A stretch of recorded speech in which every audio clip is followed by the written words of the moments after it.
noches. En este día importante, día de la celebración de la Madre, pues nosotros estamos listos para llevarles la información. La empezamos. El gobierno de Guatemala anunció que por la vía diplomática solicitó a los gobiernos del Reino de Suecia y de la República Bolivariana de Venezuela el retiro de sus embajadores.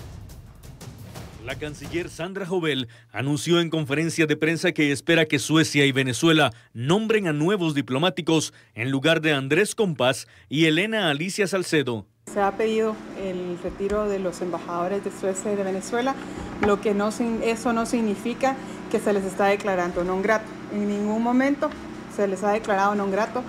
Guatemala tiene unas excelentes relaciones con ambos países. Esta información se ha manejado a través de las cancillerías en sus debidos tiempos. Meses atrás ya se ha venido trabajando este tema, se ha conversado con ambos embajadores, se les ha expuesto cuál es la política exterior de Guatemala y pues a cada uno en su tiempo respectivo. Y se les solicitó el retiro para que a la brevedad posible los países puedan enviar al reemplazo respectivo. Creo que es una decisión soberana del gobierno de la República de Guatemala. Esto, repito, no significa que exista una mala relación con ambos gobiernos. He tenido comunicación directamente con las cancillerías y en su tiempo se les informó cuando esto iba a suceder. Ustedes saben perfectamente que el embajador Compás llamó corrupta a toda la sociedad guatemalteca. En su momento eso nosotros pues no lo aceptamos y no lo toleramos porque no es así. Ese tipo de comentarios no son propios de un embajador y la canciller lo sabe y se le hizo el conocimiento en su momento. Creo que la embajadora de Venezuela también ha cometido algunos tipos de injerencia, los cuales también se comunicaron a la Cancillería en su momento. La nueva fiscal del Ministerio Público se refirió a varios temas en la institución, como la mora judicial, entre otros. A decir de Consuelo Porras, la mora judicial actual es similar a la que dejó la fiscal Claudia Paz hace 8 años. De conformidad con el estudio que se hiciera de memoria de labores del Ministerio Público, se advirtió que aproximadamente se va a tener la misma mora, aproximadamente, que dejó la doctora Paz y Paz, ¿verdad? Ahora, el porqué verdaderamente de la mora es dado a eso que nosotros estamos proponiendo los ejes puntuales en nuestro plan de trabajo para contrarrestar precisamente esa mora que se está generando cada 4 años. La fiscal también se refirió al modelo de gestión actual que se desarrolla en la institución.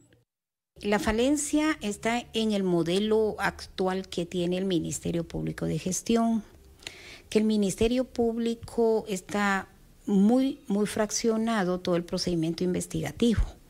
Nosotros, esa es la propuesta que llevamos de poder tener fiscales naturales, de los que participen desde la escena del crimen, vayan a litigar a los tribunales.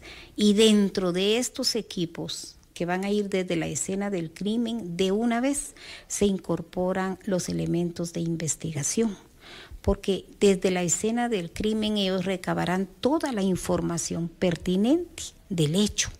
Entonces, de una vez vamos a involucrar a los investigadores de la Policía Nacional Civil, al equipo de investigación del Ministerio Público. De conformidad con los informes que se nos presentara, la fortaleza del Ministerio Público la ha tenido la Fiscalía FESI.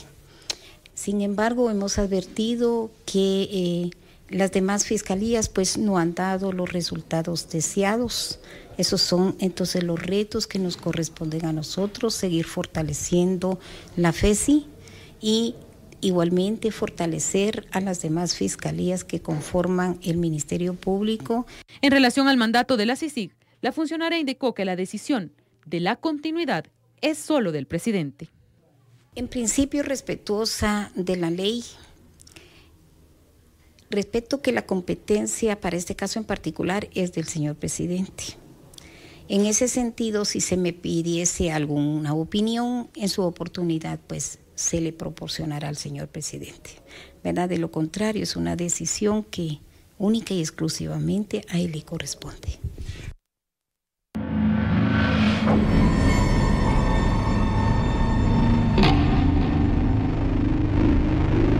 En otra información, este jueves se viralizó un video captado por cámaras de videovigilancia en las que se evidencia el ataque armado en el que murió un finquero en Izabal.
En las imágenes se ve cómo el vehículo blanco frena repentinamente frente al pick-up en el que viajaba el ganadero con sus guardaespaldas.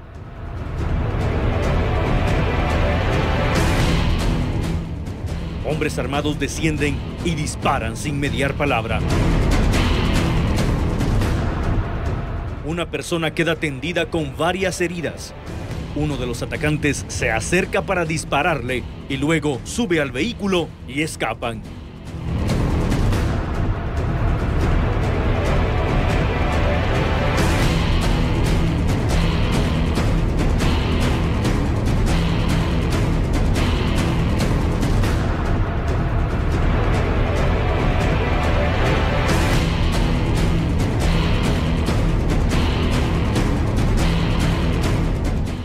Mientras tanto, en el intensivo del hospital se reportó el fallecimiento de Edwin Obdulio Ramírez, de 45 años, quien fue trasladado en estado delicado luego del enfrentamiento armado.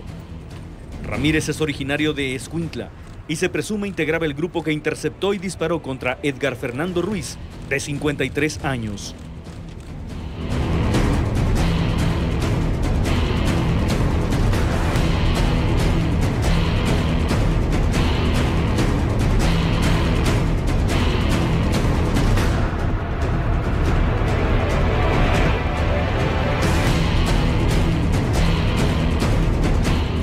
Vamos a otro orden de noticias. El Ministerio Público pidió que Luzwin Antonio Cut Franco guarde prisión durante 74 años por el asesinato de un investigador del Ministerio de Gobernación, crimen ocurrido hace 6 años y del cual se acusa al sujeto, que pertenece a la clica denominada Solo para Locos, de la agrupación delictiva conocida como Barrio 18.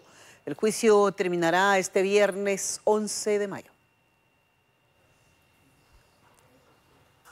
El narcotráfico llevó a cadena perpetua a Valdemar Lorenzana Cordón, quien guarda prisión en los Estados Unidos. Otro de los hijos de Valdemar Lorenzana Lima, alias el Patriarca, ha sido condenado por el delito de narcotráfico por parte de la justicia de Estados Unidos. Se trata de Valdemar Lorenzana Cordón, de 53 años de edad. Fue sentenciado a purgar cadena perpetua por una jueza federal del Distrito de Columbia. Según lo dio a conocer el Departamento Estadounidense de Justicia, fue encontrado culpable de participar en una conspiración internacional de tráfico de drogas con una organización con estrechos vínculos con el cártel de Sinaloa de México. Según palabras del secretario de Justicia auxiliar interino, John Cronan, Valdemar Lorenzana Cordón era un capo de la droga cuya organización criminal era responsable de transportar cantidades masivas de cocaína para venderlas en calles de Estados Unidos. Pero la cadena perpetua envía un poderoso mensaje a los líderes de las organizaciones del narcotráfico que si envían su veneno a suelo estadounidense y sus socios internacionales trabajarán incansablemente para llevarlos ante la justicia. De acuerdo con la agencia antidrogas, DEA, Cordón es uno de los narcotraficantes más influyentes del mundo, por lo que la justicia estadounidense aplaude que nunca volverá a estar en el negocio, ya que por más de una década llevó enormes cantidades de cocaína a los Estados Unidos. El mes de febrero último, el otro hijo del Patriarca, Helio Lorenzana Cordón, también recibió una condena de cadena perpetua por el delito de narcotráfico.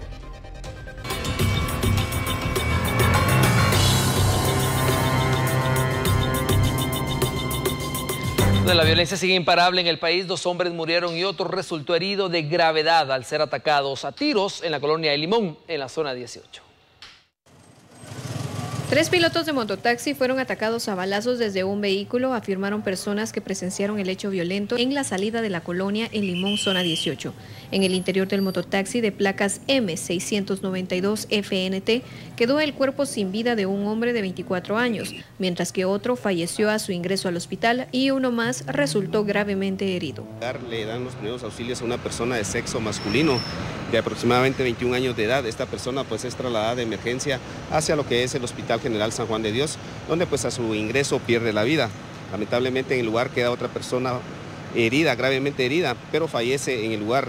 Este respondía al nombre de David Alexander Rosales Flores, de 24 años de edad. Él se encontraba en el interior de un tuk-tuk con placas M692 FNT. El hombre fallecido a su ingreso al hospital fue identificado como Emerson Abraham López Jiménez, de 21 años de edad. Bomberos municipales también trasladaron a Gerson Gustavo Gabriel, de 18 años, con una herida de bala en el abdomen y fue ingresado a la emergencia del Hospital General San Juan de Dios. Según la primera línea de investigación de la Policía Nacional Civil, apunta a que pudo tratarse de una rivalidad entre pandillas, aunque no se descarta que se haya tratado de un ataque por el tema de extorsión, ya que uno de los ahora fallecidos tenía dinero en las manos al momento del ataque. El Día de la Madre estuvo muy lejos de ser celebrado por una mujer que desde hoy forma parte de las lamentables estadísticas de viudas a causa de la violencia. Pues su esposo, quien trabajaba como recolector de basura, falleció ayer en la zona 7 de Misco. Es la mitad de mi vida.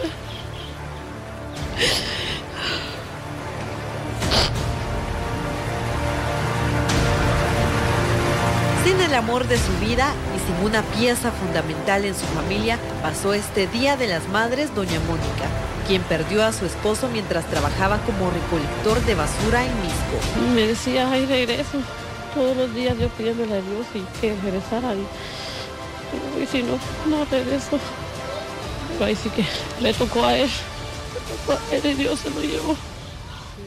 Ahora usted tiene que seguir luchando por así es. Tengo que ver qué hago para salir adelante. 3 niños son los que han quedado en orfandad, uno de 13 años, otro de 9 y la más pequeña de 1 año y medio. Sí, ahorita pues en estos momentos pues estoy sola. Él era pues el único que sostén de la casa. Él me decía que voy a trabajar para mis hijos y tú te dedicas a ellos.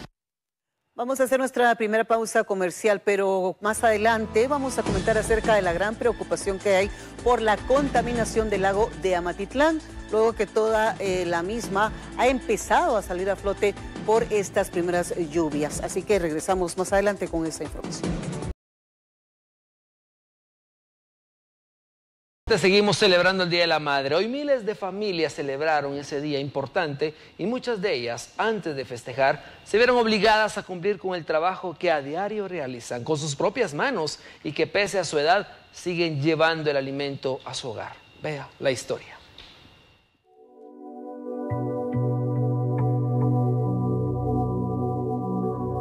Con las manos encalladas, arrugadas por el paso del tiempo, o por el agua o el jabón que servirán para lavar la ropa que se transformará en un pago para comprar comida, vestuario o pagar un alquiler. Aquellas madres abnegadas que sin reclamo, pero con un objetivo, acuden día a día a ganarse la vida a los tanques municipales. Así es, aquí lavando, porque a veces en la casa no nos llega el agua, entonces tenemos que acudir al tanque. Pues yo creo que las mamás que quieren luchar por cumplir con una responsabilidad con sus hijos es que trabajen, mantengan o cumplan con las responsabilidades de sus hijos. Eso es lo que yo les deseo, un feliz Día de la Madre también a todas las madrecitas de que aman a sus hijos, que hacen todo por criar a sus hijos. Seguimos lavando todo el día y celebrando el Día de la Madre. Pero el Día de la Madre es todos los días, pero este es un día especial para todas que estamos aquí en el tanque. Llevo más de 30 años aquí en el tanque. La pérdida de un ser querido hace que aquella fuerza mágica y el coraje tienda a quebrarse, pero a pesar del dolor, se lucha para no caer y levantarse por el bien de la familia. Más de 40 años. Más de 40 años, doña Cecilia. Sí. Mis hijos estaban chiquitos y aquí crecieron. Sí, son mi hija Mari y Jacoba. Son mis hijos. Sí, y el varón que trabajando también. Son 3 hijos tengo. Sí, 3 hijos. Sí, 2 mujeres y el varón. Ya voy a cumplir 81 en agosto. Gracias a Dios estoy luchando. Es lo que me pasa. Ya me recuerdo. Quisiera yo no llorar, pero me pongo mal. Me sale mucha sangre en la nariz. Yo dije, estuve aquí un rato. Ya, sangre. Me pongo nerviosa. Es lo que tengo. No, otra enfermedad no tengo. Estoy sola. Porque no todo es mala noticia, al contrario, siempre le informamos sobre riesgos y amenazas en los buses urbanos, pero esta noche la historia es diferente. Nuestros televidentes nos enviaron esta fotografía de un bus de la ruta 203 que circuló adornado y sin cobrar el pasaje a las madres que lo abordaron. Una iniciativa que esperamos se replique en los años venideros.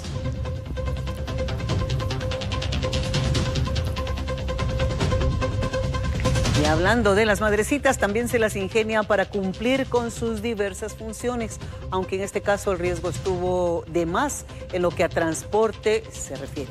La fotografía fue captada por uno de nuestros televidentes y evidencia cómo sus tripulantes no portan casco u otros implementos de seguridad. 4 personas en una moto pequeña.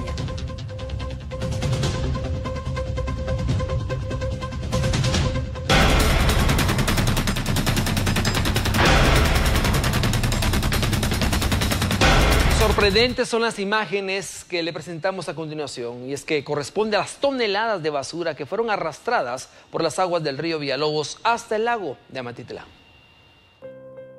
La lluvia que azotó a diferentes zonas de la capital en horas de la noche de este miércoles provocó que el río Villalobos y otros ríos llevaran al lago de Amatitlán 1000 metros cúbicos de desechos. Autoridades aseguran que les preocupa la llegada del invierno debido a que hay momentos en los que se deben de retirar hasta 100 camiones de volteo de basura por 1 hora de lluvia. Tuvimos que llegar hasta acá del lado de San Miguel Petapa para poder ustedes llevar estas imágenes que ya ustedes escucharon cuántas son las camionadas de desechos. Nosotros, como pueden observar, tenemos unas retroexcavadoras. Tenemos camiones de volteo, un camión de volteo con el que contamos, ¿verdad? Tenemos lanchas y tenemos un grupo de personas de 25 que son las que estamos ahorita reaccionando a esta lluvia provocada el día de ayer por la noche. Esto encierra la parte alta de la cuenca. Podemos hablar de Zacatepeques, San José y Santa Catarina Pinula, Ciudad Capital, Misco, Villanueva, Petapa, viene el río Pinula, viene el río Platanitos y el río Villalobos, que se le adjuntan varios ramales, ¿verdad? Usted ni se imagina qué clase de desechos vienen a parar al lago de Amatitlán. Hemos tenido oportunidades de que por el mismo arrastre del río pues vienen personas ahogadas, y a veces han venido refris, han venido estufas, han venido variedad de animales muertos, vienen partes de carros. Los trabajadores no se darán abasto para retirar la basura que ingresa al lago cada vez que llueve. Se hace un llamado a la conciencia de los guatemaltecos para que no tiren la basura en los tragantes y en las calles. Recuerde que su destino final será el lago de Amatitlán. Y precisamente en busca de frenar al menos en mínima parte la contaminación en San Miguel Petapa, surgió una iniciativa que pretende prohibir el uso de bolsas plásticas. En el acta 050-2018 de sesión extraordinaria del 27 de abril último consta la prohibición de la Alcaldía de San Miguel Petapa en relación al uso de bolsas plásticas y desechables no biodegradables.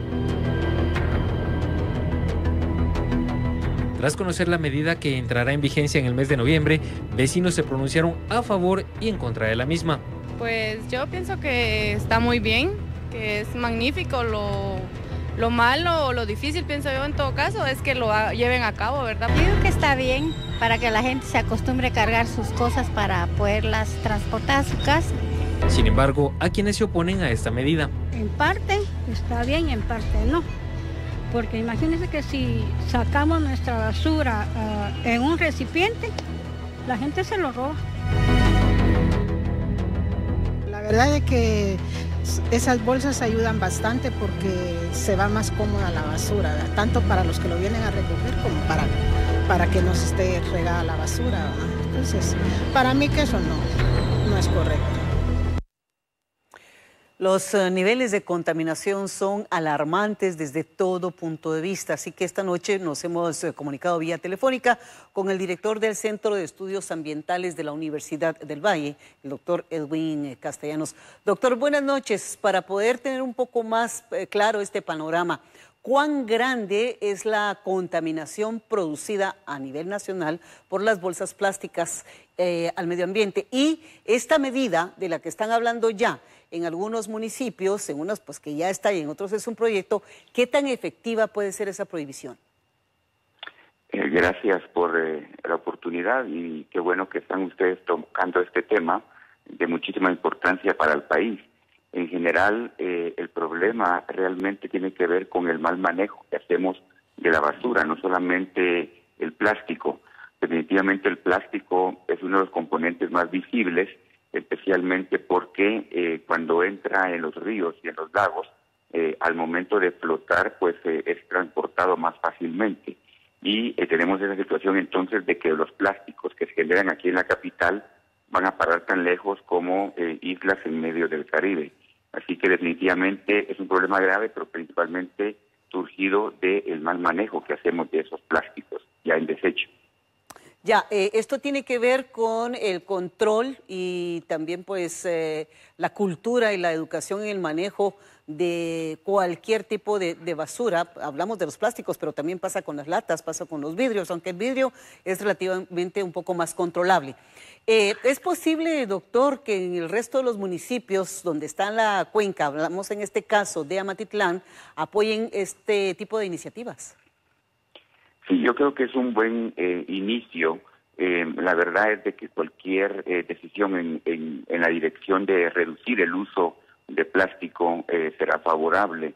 Definitivamente es imposible dejar de usar los plásticos, ya que son bastante útiles, no solamente en bolsas, sino en contenedores de bebidas y de otros utensilios que nos son muy útiles. Así que no se trata únicamente de tratar de prohibir el plástico, sino, como decía anteriormente, de manejar adecuadamente el desecho. Y como usted indicaba, uno de los mayores problemas es realmente la falta de cultura en términos de cómo tratar esos desechos. En Guatemala realmente el mayor problema que tenemos es que la gente considera que el barranco es uno de los buenos lugares para desechar las cosas, sin pensar que siempre en el fondo de cada barranco hay un río, claro, un riachuelo que eventualmente llevará esa basura hacia los lagos o los océanos. Vamos a ver el otro punto de vista rápidamente, doctor, y es que pues aquí también, viéndolo desde el otro lado, perjudicaría a todos los productores de plástico. ¿Cómo podemos sustituir el plástico o este tipo de productos contaminantes para no afectar, en este caso, también a todo este grupo de productores? Sí, como le decía, yo creo que sería prácticamente imposible pensar que vamos a dejar de usar el plástico, porque realmente es un material muy útil que incluso nos ha mejorado la calidad de vida tremendamente. Por ejemplo, en términos de la calidad de los alimentos, el plástico nos ayuda a tener alimentos mucho más limpios, menos contaminados o con menos posibilidad de contaminación. Así que no se trata únicamente de pensar en dejar de usar plástico, de nuevo se trata de reducir su uso en la medida de lo posible y cuando se tenga que usar, tratar de buscar otras opciones como reciclaje, como reuso y finalmente lo que no se pueda ni reciclar ni reusar, manejarlo adecuadamente en rellenos sanitarios y nunca desechándolos en los barrancos. Bien, doctor Edwin Castellanos, muchísimas gracias por habernos dado su punto de vista muy interesante. Y solo para agregar rápidamente, hoy ya hay empresas que utilizan todo este tipo de plásticos y, como se dice, se reutiliza al extremo que incluso se han hecho hasta casas con este material y algunos muebles. Más adelante posiblemente vamos a tocar de este tema. Pero bueno, por otro lado, si usted adeuda el pago del impuesto de circulación de su vehículo, preste atención a la nota que le vamos a transmitir luego de este corte comercial. Sin duda, va a ser de su interés. Regresamos.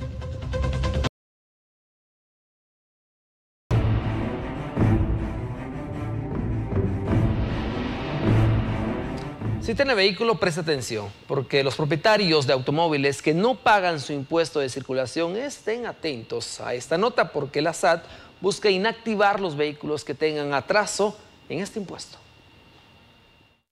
Al 31 de marzo del presente año, el parque vehicular a nivel nacional, que incluye todo vehículo terrestre de 2 o 4 ruedas, sumaba 3.6 millones de unidades, según datos de la Superintendencia de Administración Tributaria. Pero de este total, el 16% de los vehículos podría quedar inactivo antes que finalice el presente mes. Esto porque no han pagado el impuesto de circulación. De acuerdo con las autoridades de la SAT, este 16% del parque vehicular no tiene mora, el impuesto de circulación de los años 2014, 2015, 2016 y 2017.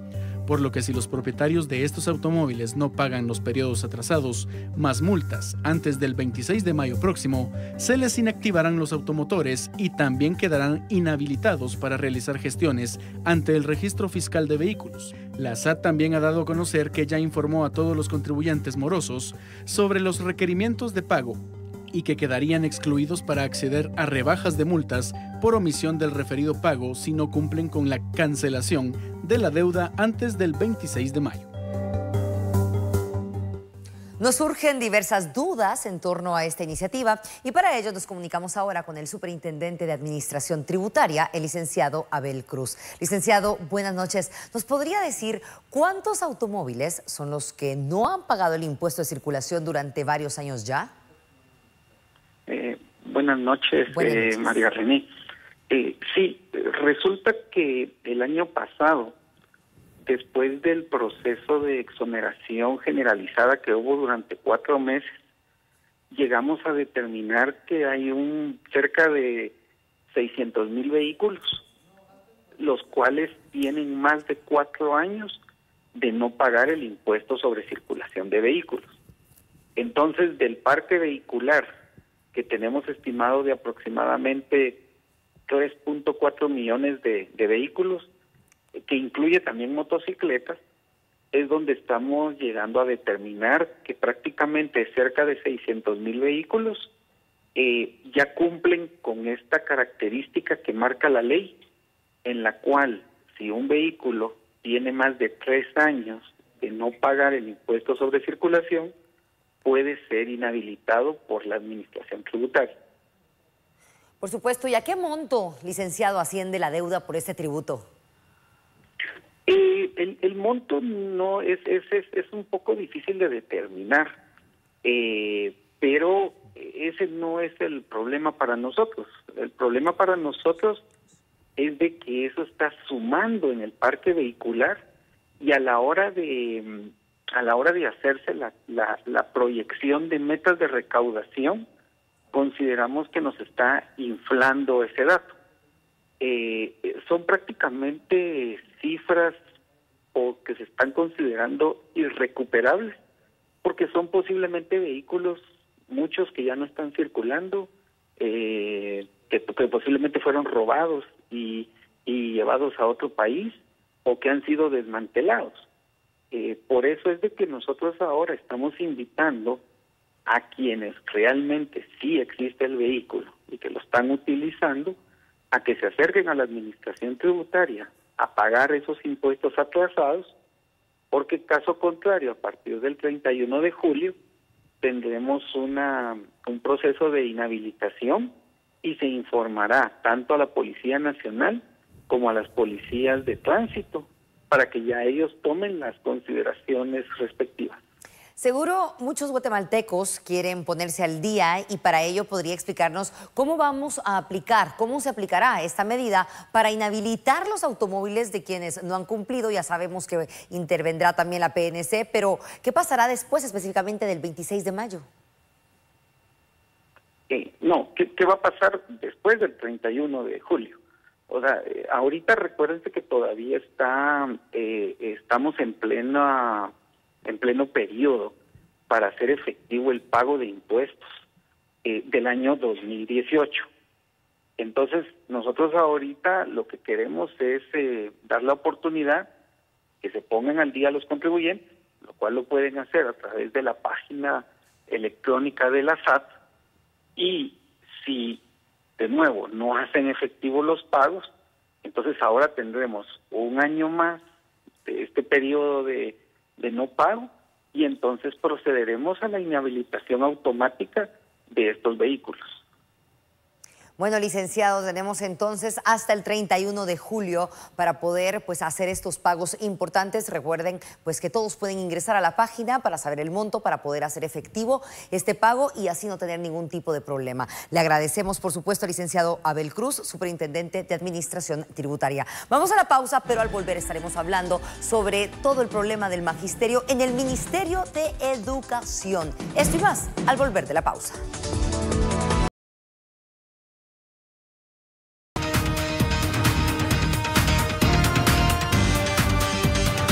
Gracias por continuar con Noticiete. Seguimos con más información. Desde el miércoles, más de un centenar de maestros entró a las instalaciones del Ministerio de Educación en la zona 10 y tomaron sus instalaciones. Este jueves se observó personas acampando y con maletas, mostrándose decididos a permanecer en el lugar. Por tal razón, las actividades fueron suspendidas en el inmueble, mientras más del 30% de los centros educativos públicos permanecen cerrados. A propósito, el ministro de Educación se pronunció en torno a las acciones de este grupo de maestros. Tras intensificarse las protestas por parte de maestros para que las autoridades agilicen la firma del pacto colectivo, el ministro de Educación, Óscar Hugo López, comentó sobre cómo más de 100 maestros ingresaron y tomaron las instalaciones del Mineduc. Porque ellos tienen delegados departamentales y siempre que hemos nosotros tenido reuniones, ustedes habrán visto en la misma casa presidencial o el Palacio, entran no solo los dirigentes nacionales, sino entran los dirigentes departamentales, que son más de 40. Y así fue como el primer grupo entró y el segundo grupo ya empezó a tener un poquito de presión y fuerza para poder ingresar.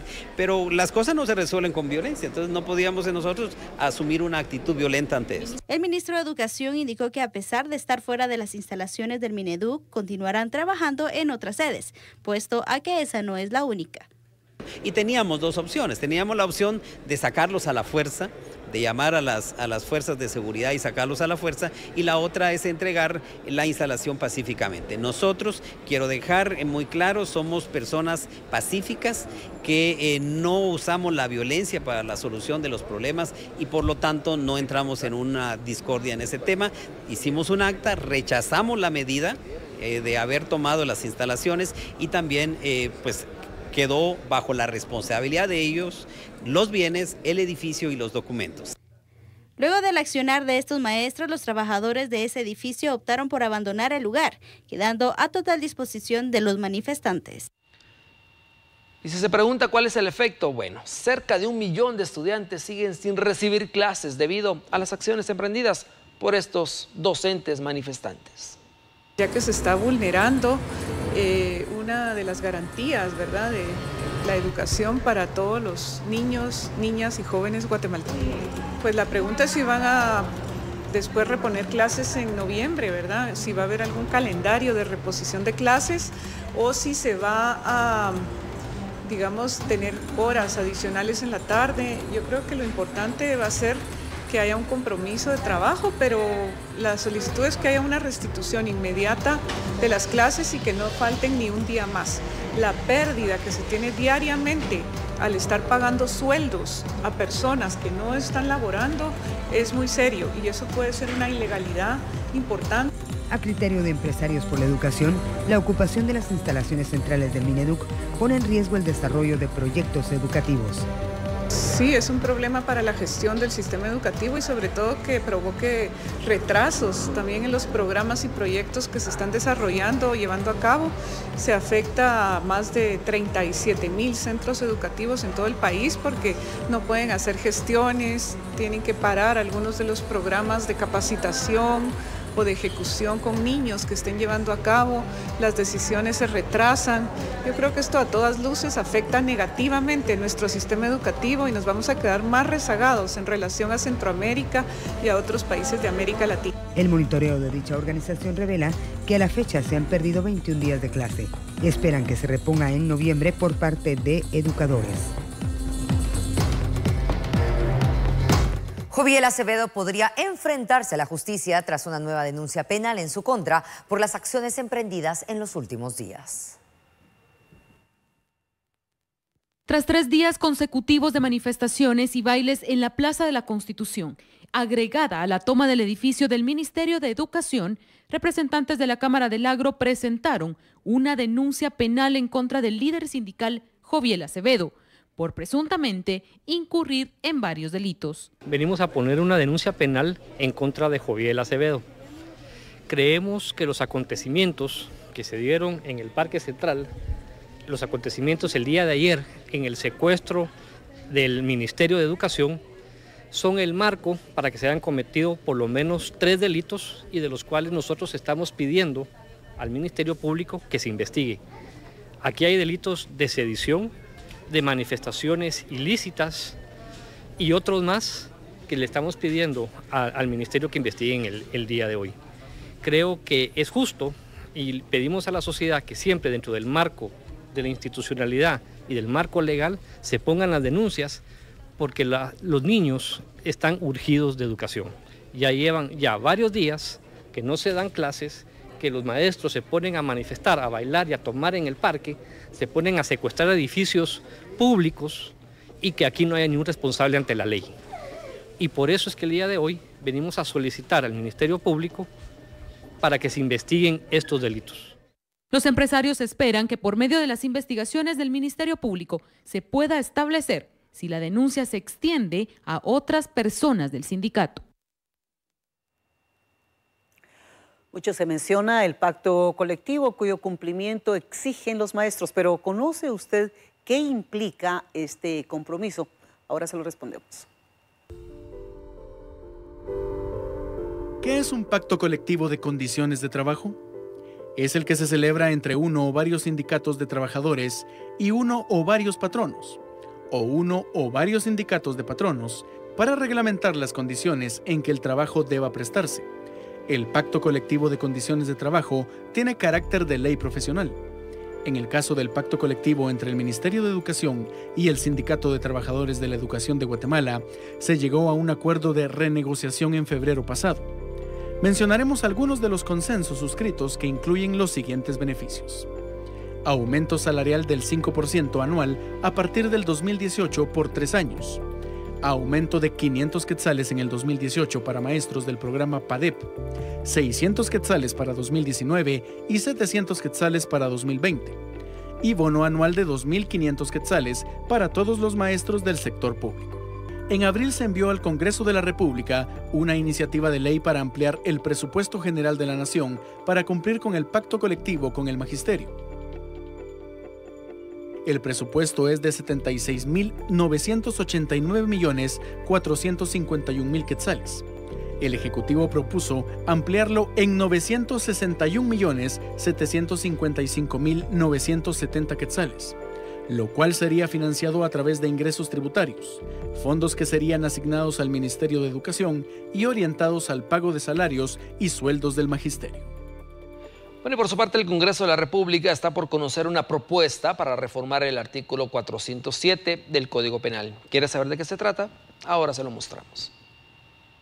La pasada reunión de la Comisión Extraordinaria para modificar segundo párrafo del artículo 407N del Código Penal sobre financiamiento electoral ilícito ya cuenta con firmas para que el dictamen pase al Pleno del Congreso posterior a realizar algunos cambios. En ese orden de ideas, pues se hizo lo que la comisión recomendó.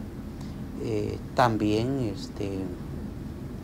se recibieron aportaciones también de otros diputados, incluso en la última reunión que tuvimos de la comisión el día lunes, pues se recibieron todavía algunas sugerencias como el cambio de algunos términos. Esto podría decir que solo fue de forma, no de fondo. Entonces se tomó en cuenta y ahí quedó prácticamente cerrado el espacio para que pues quedara ya firme el dictamen. La redacción final quedó quien consienta, quien reciba, quien aporte y quien realice también aportes dinerarias o en especie, ¿verdad? Tendrán una sanción de 1 a 5 años. Y también habla sobre la sanción del 100% de multa de la cantidad no registrada. Precisamente estamos en la fase de recolección de firmas. Llevamos ya 8 firmas sin razonamiento de voto. Tenemos 3 votos razonados en contra, 2 votos solamente razonados, no dice ni en contra ni a favor, diríamos, y faltan 3 diputados que nos firmen el dictamen.